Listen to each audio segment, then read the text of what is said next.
Building కూడా కట్టింది ఎవరు? చంద్రబాబు నాయుడు గారు. అలాంటి పెద్ద ఆయన్ని 53 రోజులు బంధిస్తే బాధ ఉండదా? బాధ కలగదా? ఎందుకు వదిలి పెడతా స్వామి? మన పని మనం చేద్దాం, ప్రజల దగ్గరికి వెళ్దాం, చేయాల్సింది చేద్దాం. ఎర్ర బుక్ దాని పని చేసుకుంటూ వెళ్తుంది.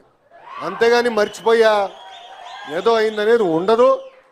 నా జీవితాంతం నేను మర్చిపోను. నాకు చాలా క్లారిటీ ఉంది. ఎందుకంటే తప్పు చేసిన ఎవరిని వదిలిపెట్టుకోవచ్చు స్వామి. అధికారులు అయి ఉండొచ్చు, రాజకీయ నాయకులు అయి ఉండొచ్చు, పోలీస్ ఆఫీసర్లు కూడా అయి ఉండొచ్చు. ఆనాడు చెప్పా, చట్టాన్ని మీరు చంద్రబాబు నాయుడు గారు సంపదలో నెంబర్ 1 క్రిమినల్ కేసులో 3వ వ్యక్తిగా ఉన్నారండి.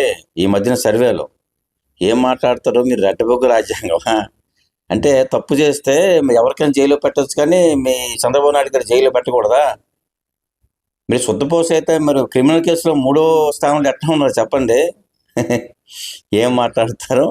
జీవితాంతం అంటే గుర్తించుకుంటాడు ఈయన. జీవితాంతం ఇనే సీఎం ఉండిపోతావా? నెంబర్ 1 ఎట్లా మరి? నెంబర్ 1 సంపద సృష్టిలో ఎట్లా అయ్యారు చెప్పండి? సంపాదించారు ఏమన్నా?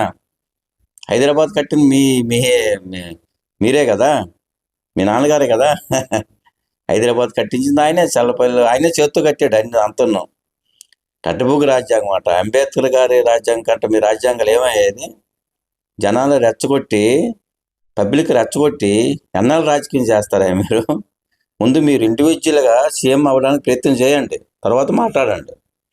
ఏమో మాట్లాడతారు? మై కుదిరికింది ఏమో మాట్లాడినా ప్రజాస్వామ్యం అసలు ఉన్నారా జనాలు? ప్రజాస్వామ్యం అండి ఇది. మీరేమైనా మాట్లాడచ్చు. నిన్న మీటింగులట ఆయన చంద్రబాబు నాయుడు గారు ఖబర్దాలట. సోషల్ మీడియాలో అసలు ఏం చెప్పకూడదంట. ఏందయ్యా మీరు సీఎం అయ్యడానికి మీదే రాజ్యాంగమా? పబ్లిక్, అది పబ్లిక్ ప్రాపర్టీ అంటున్నాం.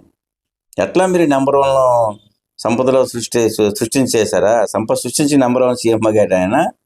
సంపదలో ఏం మాట్లాడతారండి? చూసి మాట్లాడండి.